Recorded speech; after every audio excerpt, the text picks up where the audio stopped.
გაეროს რეზოლუციის მხარდამჭერია ჩეხეთი, რომლის საგარეო საქმეთა მინისტრის საქართველოში იმყოფება, იგი აქცენტს აკეთებს რუსეთის აგრესიაზე და ამბობს, რომ მსოფლიო ძალადობის წინააღმდეგ უნდა გაერთიანდეს. დიპლომატი ჩვენი ქვეყნის ევროპულ მომავალზეც ამახვილებს ყურადღებას და თვლის, რომ საქართველო მაპს იმსახურებს. რა გზა გაიარა ჩეხეთმა ევროპულ კავშირში მოსახვედრად ამ და სხვა საინტერესო თემაზე დიპლომატი ნინო გომართელს შეხვდა და ვრცელი ინტერვიუ მისცა.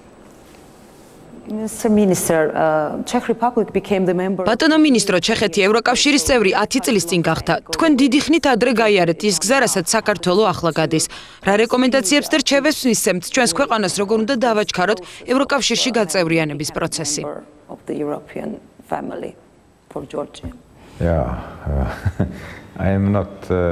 არ ვარ დარწმუნებული, რომ ამ პროცესის დაჩქარება მართებული იყოს. თქვენ ჯერ ხელს მოაწერთ ასოცირების ხელშეკრულებას. ეს არის უმნიშვნელოვანესი ნაბიჯი და მოდით ასე ვთქვათ.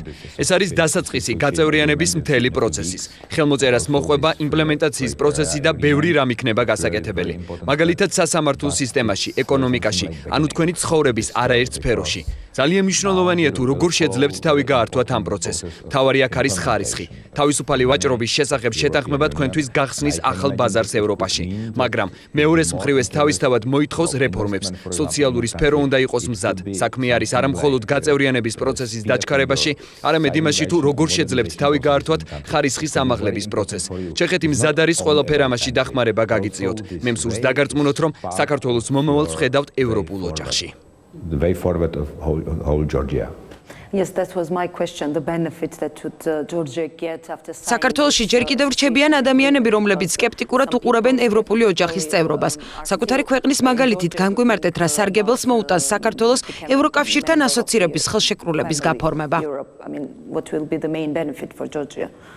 Yes, it's true that there are also some risk on this way. ამ გზაზე არის გარკვეული რისკებიც, მაგრამ მეორეს მხრივ არის ასევე დიდი უპირატესობები. თქვენ გახდებით უფრო მიმზიდველი ქვეყანა, თქვენ გახდებით დიდი თანამედროვე ბაზრის ნაწილი. იქნება მეტი დაინტერესება საქართველოში ინვესტიციების ჩადების კუთხით. ეს იქნება თქვენი ქვეყნის მოდერნიზაციის და სტაბილურობის პროცესი.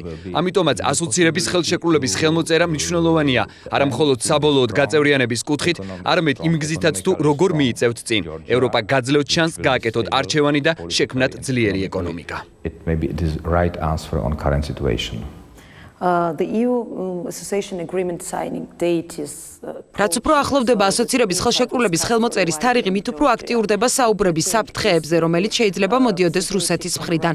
თქვენ თუ ხედავთ ამგვარ საფრთხეს? something will be done from the Russian side. I can't exclude that it could be some pressure. არ შემიძლია გამორიცხო, რომ რუსეთის მხრიდან იქნება რაიმე სახის ზეწოლა. ალბათ გარკვეულწილად ეს არის სწორედ მიზეზი იმის, რატომაც მე ვარ აქ. მე მსურს დაგარწმუნოთ, რომ არა მხოლოდ ჩეხეთი, არამედ ევროპელი პარტნიორებიც თქვენს მხარეს არიან. ჩვენ დარწმუნებულები ვართ, რომ თქვენ უნდა იყოთ თავისუფალი საკუთარ არჩევანში. თქვენ როგორც თავისუფალ ქვეყანას უნდა გქონდეთ შესაძლებლობა აირჩიოთ მომავალი. შეიძლება იყოს გართულებები, სირთულეები, მაგრამ ვფიქრობ, თქვენ საკმარისად ძლიერები ხართ, რომ მათ გაუმკლავდეთ. Convinced that you are strong enough to manage it.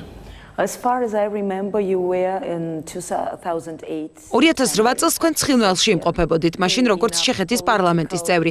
ეს იყო აგვისტოს ომის შემდგომი პერიოდი. გახსოვთ თქვენი შტაბ-ჭდილებები სამხედრო აგრესიაზე და როგორ უყურებთ იმ მოვლენებს ახლა? Know the truth about the war 2008? Yes, I remember კი, მახსოვს, რომ მე ვნახე საომარი მოქმედებების ზოლი ყველა მხრიდან. ვიყავით თბილისშიც, გორშიც. ჩემი მიზანიც იყო გამეგო თუ რა მოხდა. დღეს ვთვლი, რომ ამ ამბის უფრო მეტი ასპექტი ვიცით. გაყინულ კონფლიქტებს ვხედავთ არა მხოლოდ აფხაზეთში, სამხრეთ ოსეთში, არამედ ასევე დნესტრისპირეთში, ყირიმში. ახლა ნათელია, რომ ეს ყველაფერი რუსეთის სტრატეგიაა. მოხარული ვარ, რომ შესაძლებლობა მქონდა საკუთარი თვალით მენახა თუ რა ხდებოდა მთელი ამ წლების განმავლობაში და ახლა არა მხოლოდ მე, არამედ ევროპაც დარწმუნდა, რომ როდესაც ვხედავთ მსგავსი ტიპის აგრესიას, ქმედებებს, უნდა ვიყოთ უფრო ერთიანები და ძლიერები. we have to be more economically strong. South Ossetia and Abkhazia is very sensitive. საქართველოში მწვავედ დგას ოკუპირებული ტერიტორიების აფხაზეთის და სამხრეთ ოსეთის საკითხი. არის თუ არა ეს კონფლიქტური რეგიონები ხელის შემშლელი ფაქტორი მაპის მინიჭებისთვის? Become the member of NATO. I can't say that არ შემიძლია თქვა, რომ აფხაზეთი და სამხრეთ ოსეთი შეიძლება გახდეს ნატოში გაწევრიანებისთვის შემაფერხებელი. ეს ასე არ არის. ნატოში პოზიციები ახლა გაყოფილია. ერთი ნაწილი მიიჩნევს, რომ არ არის მიზეზი და მეტიც. შეიძლება სახიფათოც იყოს ალიანსის გაფართოება და ამიტომაც პროცესის შეჩერებას მოითხოვენ. მეორე ნაწილსაც ასევე მკაცრი მიდგომა აქვს. წუხა რომ კონსენსუსისთვის არასაკმარისი დრო არსებობს. ამიტომაც ალბათ შეუძლებელი იქნება უელსის სამიძე ნატოს გაფართოება ან გაწევრიანების სამოქმედო გეგმის შეთავაზება. მაგრამ მე მაინც დარწმუნებული ვარ, რომ საქართველოს და მსგავს ქვეყნებს რაღაც აუცილებლად უნდა შევთავაზოთ. ჩეხეთი მიიჩნევს, რომ საქართველო მზად არის მაპის მისაღებად. თუ ეს შესაძლებელი არ იქნება, მაშინ მე მსურს მოხდეს ისეთი რამის შეთავაზება, რაც ასევე იქნება კონკრეტული წინ გადადგმული ნაბიჯი საქართველოს მხრიდან გადადგმული ჩრდილოატლანტიკურ ალიანსთან დაახლოების კუთხით. you're striving to be more close to NATO.